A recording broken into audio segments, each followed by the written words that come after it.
Yes, Memuna, Taha, Yahya, Zara, is it audible? Yes, ma'am. Yes. Okay, so already a lot of time has been wasted. Let us start. Last topic is left. This is regarding prism. Okay, prism dispersion of light. So before we go on to dispersion of light, let us see what is a prism. So prism is a basically wedge shape. It looks like a triangle. It looks like a 3D triangle, but actually it is a wedge. Wedge means you have few surfaces, different surfaces. Means the triangular surface, if you see these, there are only two triangular surfaces.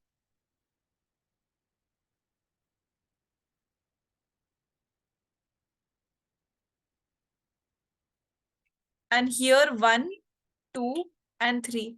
Three rectangular surfaces.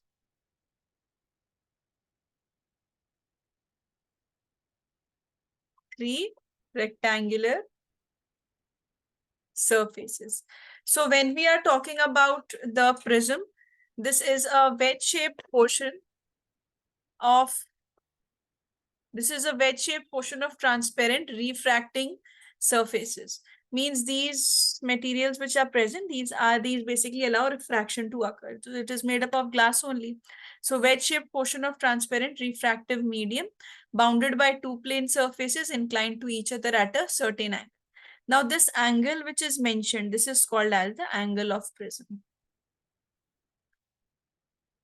See, if I change this angle, if I change this inclination which is present, look here. If I increase this, then the shape of the prism will also be changed. If it is like this, it will be like this. So the shape of the prism will also change.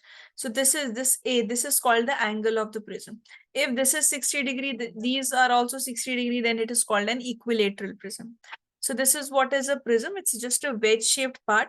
And this surface allows the refraction to occur. The triangular surface does nothing in the refraction part. The rectangular surface only allows the refraction to occur. Before we go on to the derivation, please write it till here.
Memona, I'll send it again. Which chapter did I send? Ma'am, the first chapter. The electric charges. Yes. Okay, we'll talk in the next class then Okay, ma'am. regarding this. Okay, coming to angle of minimum deviation. Now see, when we'll be drawing the prism, we'll be just drawing this surface of the prism. Okay. The prism is this, you should be knowing this, that yes, these are the surfaces which are present. But when we are talking about the angle of minimum deviation, any derivation or anything, we'll be just drawing the front surface of the prism. Okay, let me draw this first. So in the exam also, when you're drawing the surface of the prism, just make a triangle. That's it. Okay. Now, coming to the markings, firstly, we'll be having an incident ray. So let's say the normal to this would be somewhere here. Okay. So there is an incident ray. Why many of you were absent yesterday? Memuna was also not there. Zara was also not there. Memuna, you didn't even inform. Ma'am, I did inform because I didn't have network yesterday. My modem was not working yesterday. I informed them. Okay. I'll talk later. Okay, then I'll discuss this. So this is the first normal. Okay. So this is the angle of incidence. Now see class, this is your incident ray. It will be refracted here also. So let's say this is refracted on this surface. Now again here, let's say a normal will be dropped here also. Let's say this is N2. So the ray will get refracted again. So this is our final refracted ray. Okay. Now class, this is emerging out of the prism. Please rest of you also open the camera. Taha, Zara. So when this happens, we say the ray has emerged out of the prism. So this is said to be emergent ray also. So this angle will be called as the angle of emergence. So N1, N2, this is the angle of incidence, this is the angle of emergence, or it is refraction only. But when we say emergence, when several refractions have occurred and the final ray has come out, the final ray is called as the emerged ray. Because see, if you have a glass slab, if you have a prism, there you see several refractions, not from a single surface. One surface has one type of refraction, then the next surface refracts the ray again. So in such kinds of refractions, when it happens, you have to mark the final one which is coming in order to distinguish, yeah, that this is our final ray which is coming out. That is the emergent ray. So that's why this angle of emergence has been put. It is nothing but the angle of refraction. Now you will be having two more angles here. Now, before that, see one thing. If this ray was to cover its original path, this incident ray, suppose this prism was not present, this was to cover its original path only. So what would have been the path of this? This would have straight away gone straight like this. Now what is happening? Now what is its path right now? It is like this right now. Correct. It was supposed to go in this direction, but now it is coming out in this. So this angle which is present, this is called as the angle of minimum deviation. This is the angle of deviation actually. The light has deviated its path. This was this path, now this is going like this. So this much, this angle which is coming, this is called the angle of deviation. Okay. Yaya, please set the camera properly. And Taha and Zara, you both also open the camera. Taha, you also please arrange it. Yeah, meeting is on the focus mode only. Okay. Now, which angle is this? C class. For this surface, this will be the angle of refraction also. So that is R. And this angle, this we are marking it as R, which is acting as the incident angle for this surface. So let me mark this also. This is A. This is what is called the angle of prism, which I was telling you. So A point, B point, C point, and D point. Okay. That's all we need. Let me mark this angle as X. This will be just needed for the derivation. And these two angles also. This I am saying angle 1 and I am saying this as angle 2 because these angles are also needed. These for the derivation. Otherwise, they have no. Physically, what do you need for the physical significance? Angle of deviation, angle of incidence, angle of emergence, and angle of refractions. 1, 2, and x are just for the derivation. Okay, so you have this quadrilateral ABCD. Now, class, tell me, in this triangle BDC, what will be this? R1 plus R2 plus X. What should I equate it to? 180 degrees. 180 degree. Yes. Who is this with the name Majabin?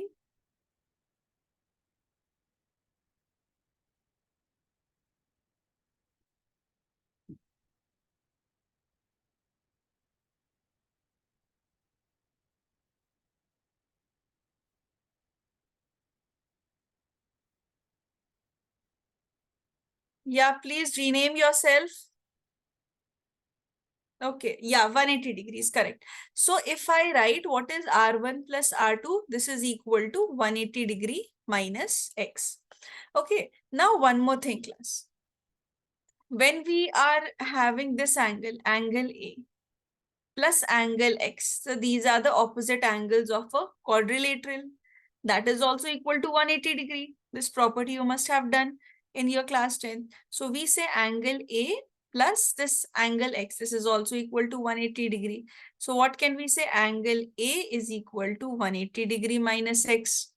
So this is also giving us 180 degree minus X. This is also giving us 180 degree minus X. It means we can equate both of these. R1 plus R2 is equal to angle A. This is an important condition also which you should know. Both the sum of both the angles of refraction is equal to the angle A, means angle of the prism. Now, coming to a very small portion of the derivation, that is, see, if I have this angle 1 plus R1, can you see this entire big angle? Look here.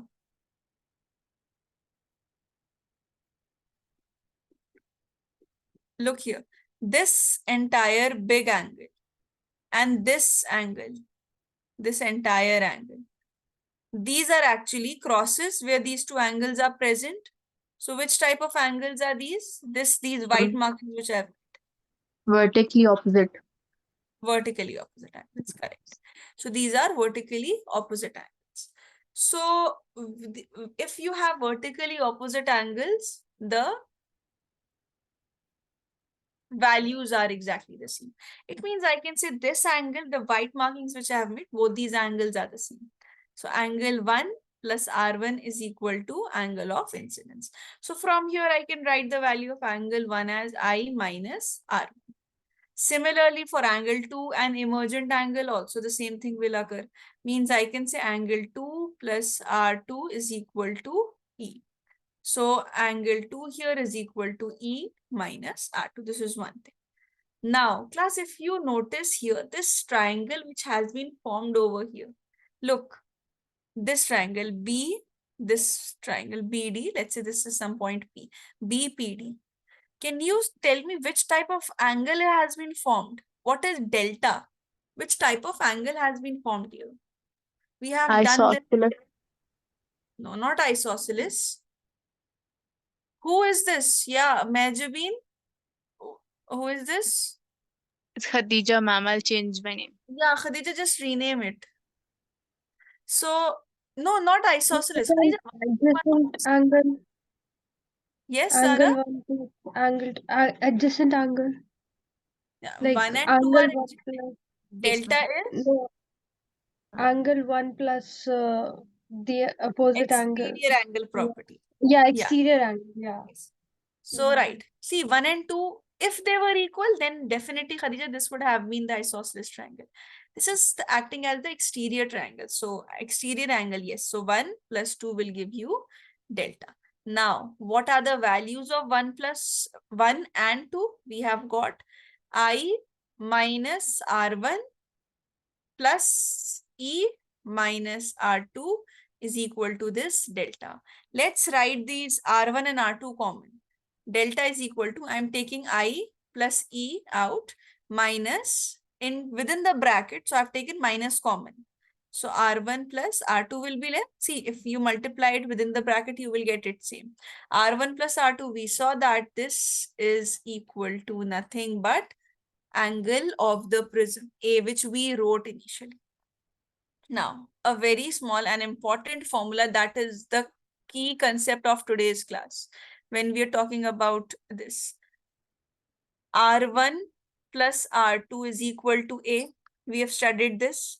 So from here, now, if you see, there's a condition that is known as angle of minimum deviation. What is this equation? This is the angle of deviation. How much light ray has been deviated. There is no minimum or maximum condition in this. Your ray of light was going. Now it deviated its path. So you are saying that yes, both the angles are present and the light ray got deviated. So we got an angle present. So that angle is just the deviation, angle of deviation. There is no such condition here as angle of minimum deviation in this equation. So it means when we are talking about angle of minimum deviation, it means whatever deviations are possible, out of which the minimum value which can be extracted can be said as the minimum deviation. Correct, the minimum condition. So R1 plus R2 is equal to A. That is fixed. Now, for out of all the rays, let's say angle delta is 30 degree. Angle delta could be, a prism is there, a light ray could be incident at any angle to it. It's the condition that normal is present, angle of incidence is there, so angle of the incident ray is there. So angle of incidence could be anything. If delta is, let's say 30 degree, this delta degree could be 25 degree. Let's say this angle of deviation is 5 degree. Suppose these are many values, out of which we can say this is the minimum value which is possible. So this is called the angle of minimum deviation. When only deviation is asked, this is the deviation, this much. You calculate I plus E minus A, that will give you the deviation. When you are asked to write about the angle of minimum deviation, so when can the angle have minimum deviation? So there are very less conditions. Firstly, these two angles, angle of incidence and angle of emergence, will be exactly the same. Means the angle with which the ray entered the prism will be equal to the angle with which the light ray is exiting the prism. So I will be equal to R, and these two R1 and R2, they'll be exactly the same. So if they are the same in this equation, R1 plus R2 is equal to A, which we have written, we can say 2R is equal to A. So R is equal to A by 2. This is one condition. This is now, when can you use this formula? When only minimum deviation is asked. If you are asked to write about the normal deviation of for a prism, for a ray of light, then you cannot use this, because that will not give you the minimum, that will just give you the minimum condition. So if you'll be needing many angles, or you just need the deviations angle, then you have to specify which you are using. Also in this equation, I plus E minus A is there. So for I and E also both are equal. So we can say I can replace E with I. Yes, I can. So I plus I will simply become 2I. 2I minus A. Now what is 2I? I want I. Why am I finding R? Why am I finding I? So that I can use Snell's law. See, if I write Snell's law is equal to sine I by sine R. This is the Snell's law. I do not know I. I do not know R. So that's why I used R and wrote it. Means R1 plus R2 was equal to A. So I utilized it and got R. Now I can write it as sine R. For the same equation, I want the I's value also. So 2I will be equal to delta plus A. From here, I can say I is equal to delta plus A by 2. Now, if I want, I can calculate, and finally I can say the refractive index is equal to sine I. What is I? Delta plus A by 2 divided by sine A by 2. This is the condition for angle of minimum deviation. You will, I think, have a practical also. Do you have the practical for this prism practical? Pins you must be placing for the Yes. angle of, yeah. Yes. So this is important from Viva perspective also in your external examination, because prism is included in the practical. So what did we do? We had this prism, we had the angle of incidence, angle of refraction, and these were just 1 and 2 angles were taken. So firstly, we established a relation between A, R1 and R2, and we got that A is the sum of R1 and R2. Then using the value of I1 vertically opposite angles concept, as Khadija mentioned, we got the values of delta, value of delta, equation of delta. For the minimum, these things are just written, what the symbols are denoting. And for the minimum angle of deviation, we have these two conditions. I is equal to E, R1 is equal to R2. So we put the value, we got R, we got I, and then we divided it using Snell's law to obtain the equation. Write it quickly. One more question we'll see. This, I hope you have drawn this also. Not this definitely, but this. Okay, because this is sometimes used. What is an edge? What is an vertex? Vertex means the corner, edge means the side, face, base means where the prism is held. In reality, the prism looks like this, but this is how it is used. Okay, please write it, class.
Okay, let's discuss the questions then.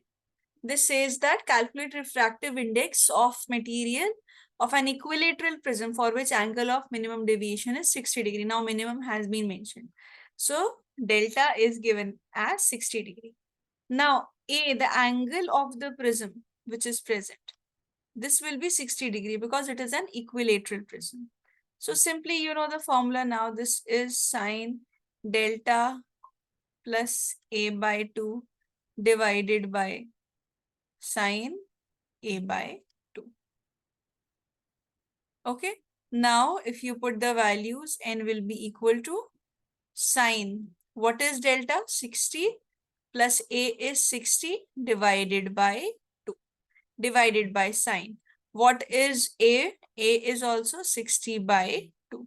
So we can say this is sine 60 degree divide, because 120 by 2 will be 60 only, and 60 by 2 will be 30 divided by sine 30 degree.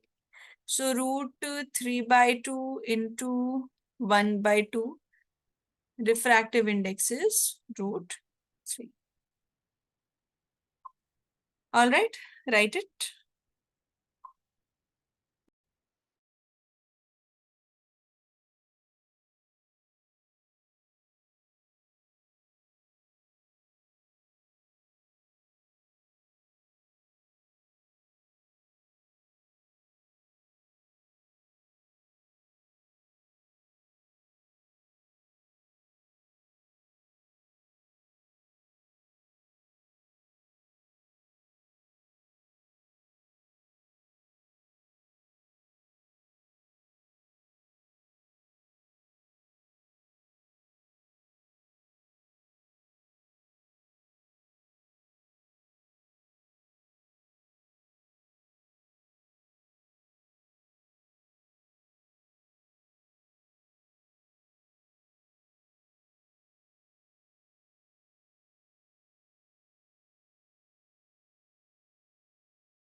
Done. 1 minute.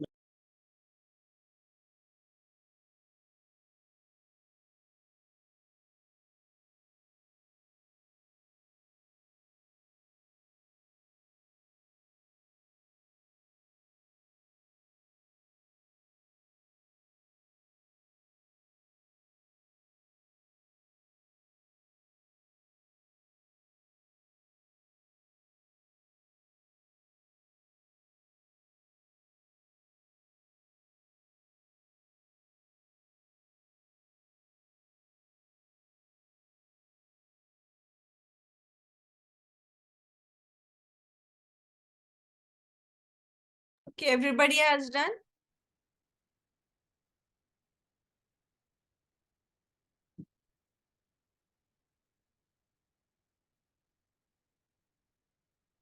This says that a ray of light passes through an equilateral prism such that I is equal to E.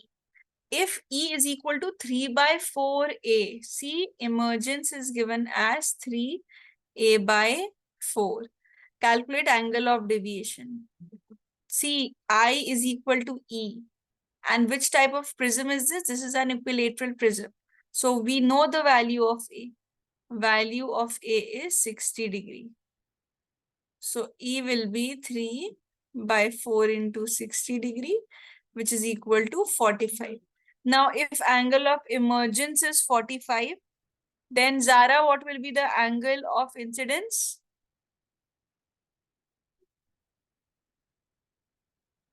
If angle of emergence is coming 45 degree.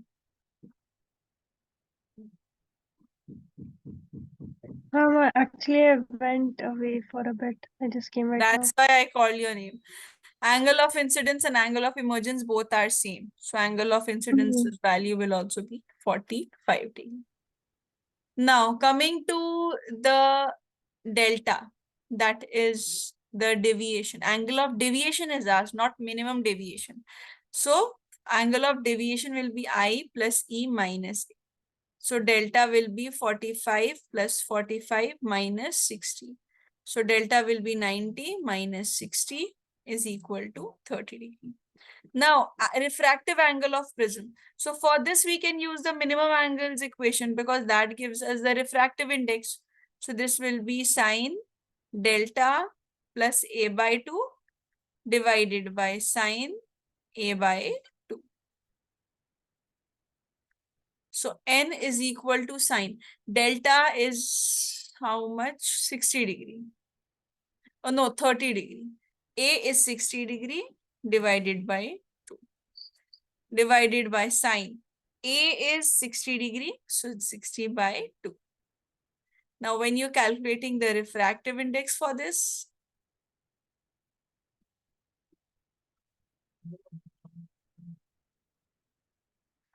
see, this will be 30 plus 60, that is 90 degree. So this will be sine 45 by sine 30. So 1 by root 2 into 1 by 2. This is n. So 2 by root 2 can be written as simply root 2. Okay. Right, class. One more question we'll see and then we'll discuss something else. Please write.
Okay, class, let's now discuss one more question is left. We'll discuss it. Yeah, this question.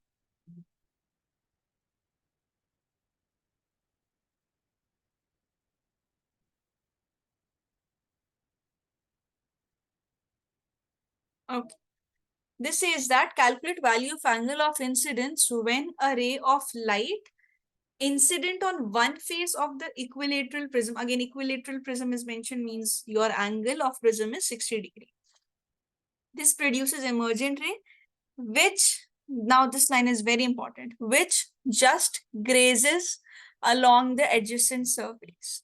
Now see, what is this saying? This is saying this is a prism. This is the incident ray. It got refracted here and it is just grazing. Can anyone tell me what is happening here?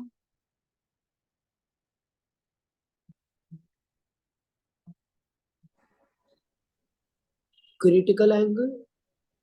Yes, correct. Yes, right. Yeah, very good. See, we studied that in case of critical angle, the angle of refraction becomes 90 degrees. So this is the same case, yes. So what is the question? It is saying calculate the value of angle. Firstly, for the refractive index, you know how to apply Snell's law. It is sine I by sine R simply. Now, this is saying calculate the value of angle of incidence. I we have to find out. On one face of the equilateral prism means A is given as 60 degrees. See, A is given as 60 degrees. So rest of it we have to calculate. Refractive index is also mentioned. Refractive index is also mentioned. So this is I, this is R1, this is R2, this is E. So here this E, it means this is just grazing along the surface. This entire angle, this has to be 90 degrees. Okay. So when now, if I say this is which condition? Do we see any similarities or anything here? This is just said that it is an this is just a prism that is given. Okay, a prism in its wall. Now you all quickly tell me what should be the value of R1. Okay, tell me the value of R1. What should be the value of R1? Just take a minute. Tell me what should be R1 or R2. First calculate R2, then only you will get R1.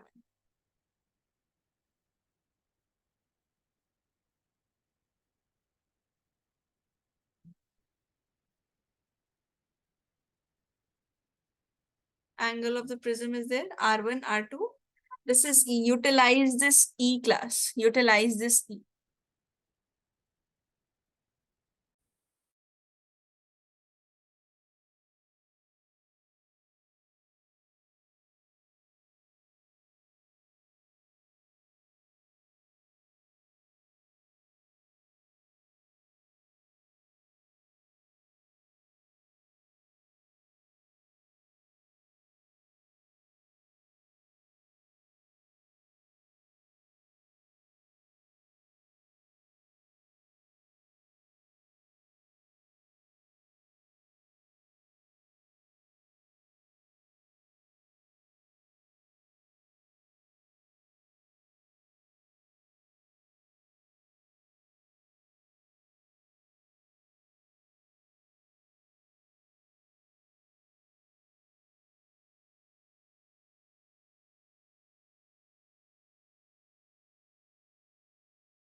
Did you get the answer for R2?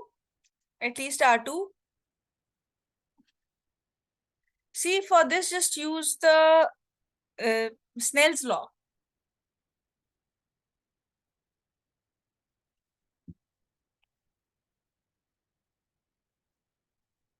Use Snell's law to get it. Apply Snell's law here. See, if I take this, this will be 1 into sine E is equal to n into sine R2. Now from here, sine of R2 by sine of emergence, that is 90 degree, sine will be equal to 1 by n. N is given as root 2. So what can we say? What will be sine R2? This is 1 by root 2. And so R2 will be 45 degrees. Now, if you have R2, can you calculate R1 now? What will be R1? See, R1 plus R2 is equal to A. Angle of the prism you already know. R1 plus R2 is equal to A. So R1 plus this is 45 degrees is equal to 60 degree. So R1 will be 15 degrees. Why do we want R1? Because we can apply Snell's law here. We have to find out this angle of incidence. In order to find out this, we needed this. This wasn't there, so we utilized this. Now see, when you say refractive index is sine I divided by sine R1. So root 2 is equal to sine I, we do not know, but this is sine 15 degrees. So straight away we can see sine 15 degrees. I'm not solving, but at least we can write what will be I. Sine inverse, we'll multiply these two. Sine 15 degree root 2, whatever will be the value of it. This much will be the angle of incidence. Okay, write it quickly.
Written class?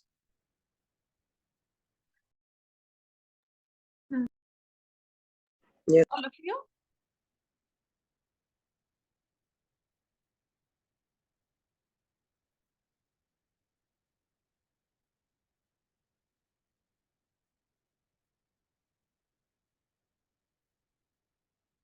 Okay, now there is one condition, that is deviation through prism of small angle.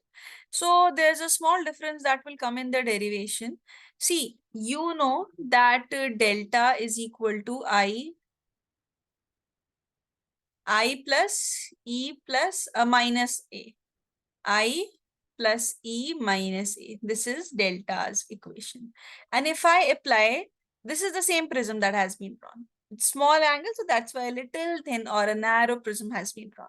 So this is 1 into, if I write it here, applying Snell's law, this will be I equal to, what is the refractive index here? N into, what is the refraction angle of refraction? Sine R1. All right. Now class, in small angle condition, we write sine theta almost equal to theta, because there isn't any much difference within the values and the values after putting the sines equation. So we write this simply, we can write sine I, we can simply write it as I, n into sine R1. So only R1.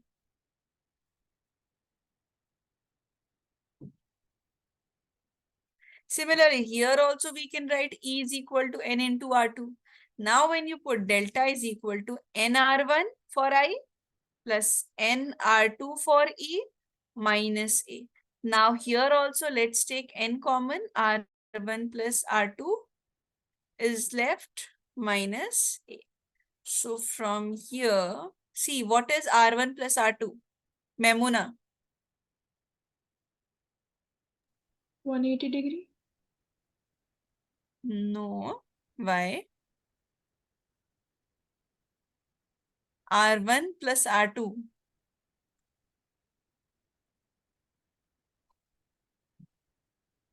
A. Yeah. This is A. So delta is equal to N into A minus A. Take A common, you will be left with N minus 1. Okay, delta is equal to A N minus 1. This is the equation. This is the angle of deviation which will come. Write it also. This derivation is not very important from examination perspective because this comes least. But the formula that you have obtained right now, that is very important. Many questions have been asked from the formula directly. Please write this, then very few small topics are left. Let us complete this chapter today. So, Memuna Zara, then don't attend classes from Tuesday onwards in this batch. Okay? At least you will also be relieved you were attending lots of classes.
Done, everyone? Written?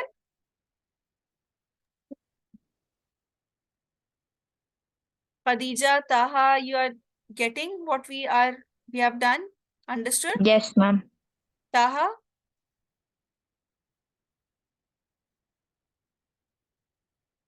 Okay, Taha. Now there's a Cauchy's formula. This formula simply says that n is equal to a plus b by lambda plus c by lambda square plus d by lambda cube plus e by lambda to the power 4. Like this, you can just keep on writing it. So a, b, c, d, all these are constants. What is important for you to know is that the refractive index is inversely proportional to the wavelength. The conceptual questions, the 1-marker questions that you get are usually from this. See, remember the refractive index of red color is the most. The wavelength of the red color is the most. If red has the highest wavelength, then the refractive index will be the least. Red has the highest wavelength. That's why if the wavelength of red color is more than violet. Why violet? We are taking the Vibgyor, that ratio. So n will be less. So if n will be less, then your angle of deviation will also be less. Why? Refractive index is inversely proportional. But from the formula that we have studied, refractive index is equal to n minus 1 into a.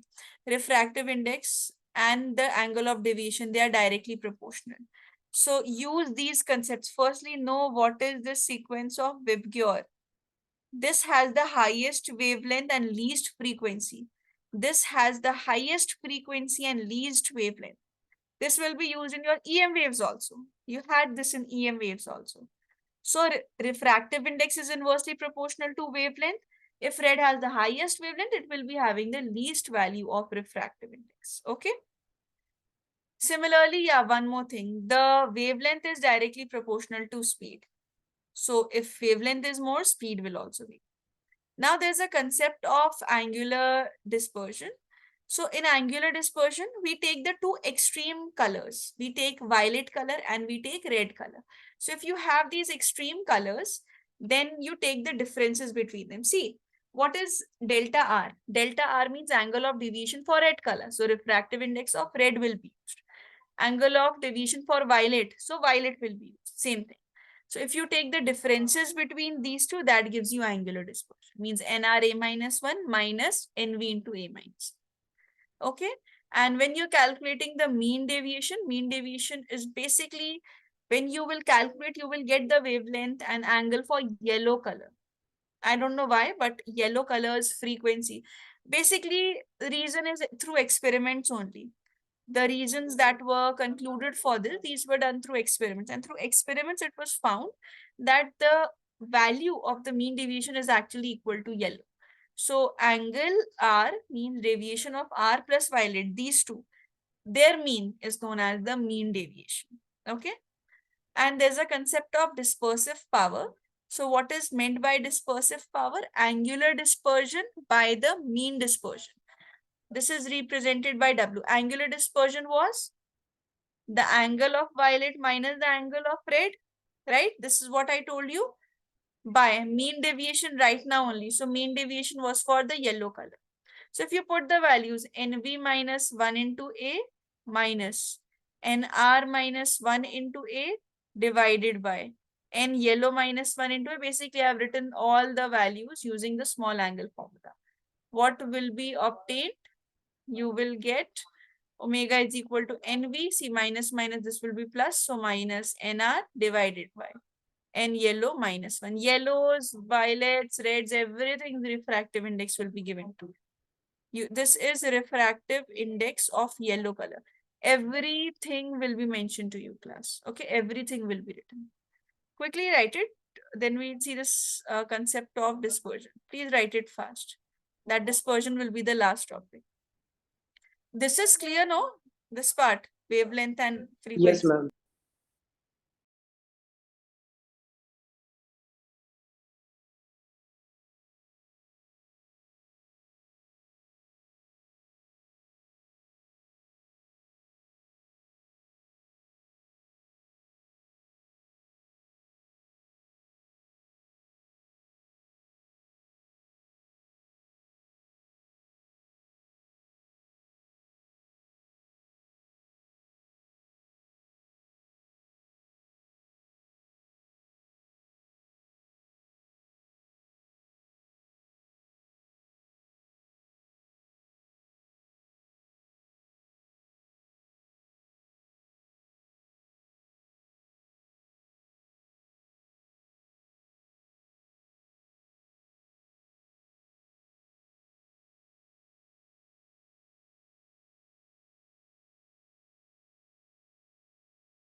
Done? Yes, ma'am. Yes, ma'am. Yes, ma'am. Now coming to dispersion. So dispersion, you already must have heard about it. There are two different types of media which exist. One medium is the dispersive medium, another is non-dispersive. So the white light that comes, the white light that is coming from the tube light or anyway, the white light which is present, it is actually the combination of all the 7 colors of Vibgyor. Violet, indigo, blue, green, yellow, orange, red in the same sequence. So if the medium is dispersive, what will happen? There will be different refractive indexes. So if different refractive index will be present, there will be different speeds. Because of different speed, see, every wave has a different wavelength, a different frequency. So because there's a difference in the wavelength, the speed changes. If let's say red is moving very fast, wavelength is directly proportional to velocity, I told you. So red will have the highest velocity, so it will come out very fast. But now let's say indigo, or some other color. Okay, let's take violet, the extreme one. This has the least speed. So it will come the least. So there will be a deviation of the colors and you will see each color different.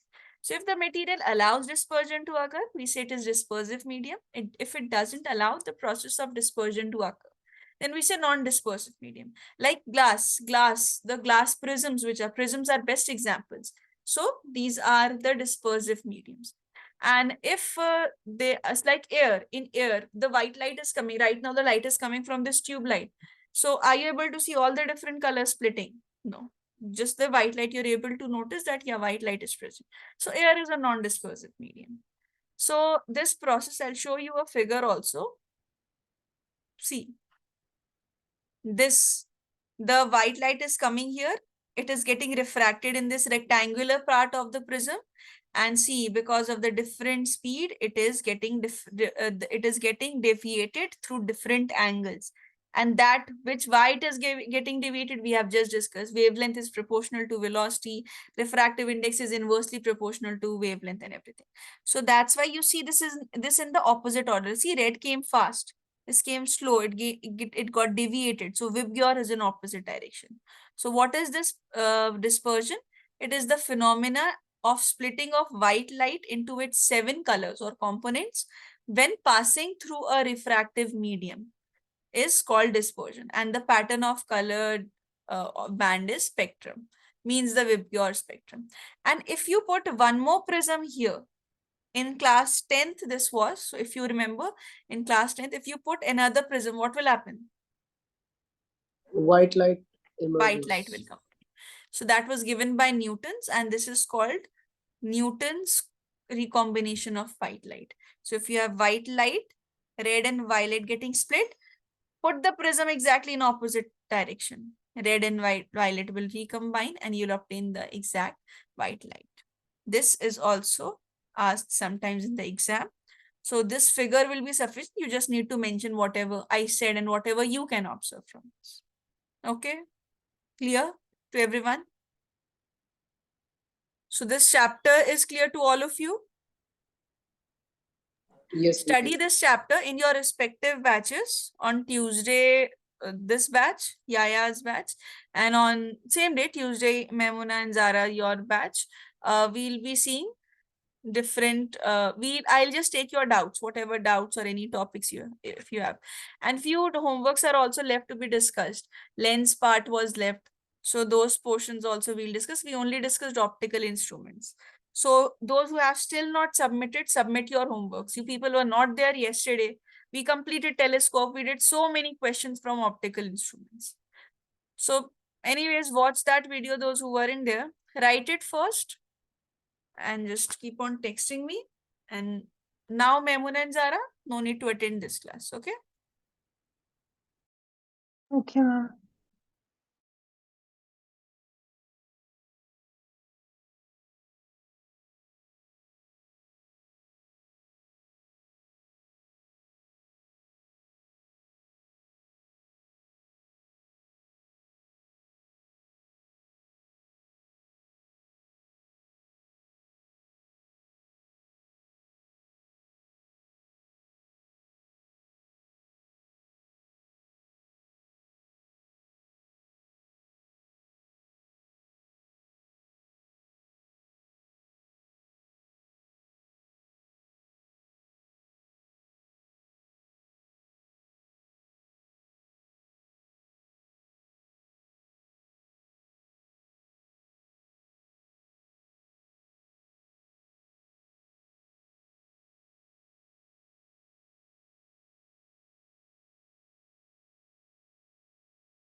Just quickly make a rough diagram for this. Make the face of the prism ray entering and just the red light and the violet light symbol.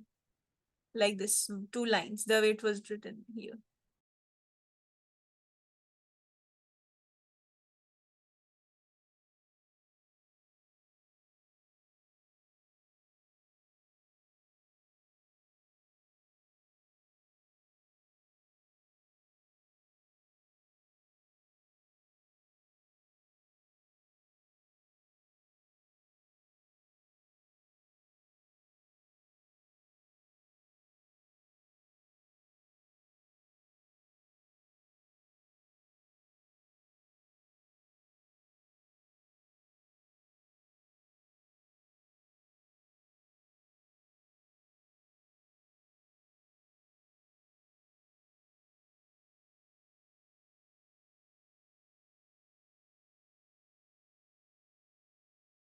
Written?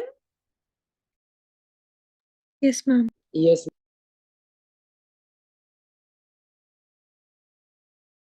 Okay. Just write this, and all those who are completing, you all can leave. We'll meet in the respective batches now. Thank you, class.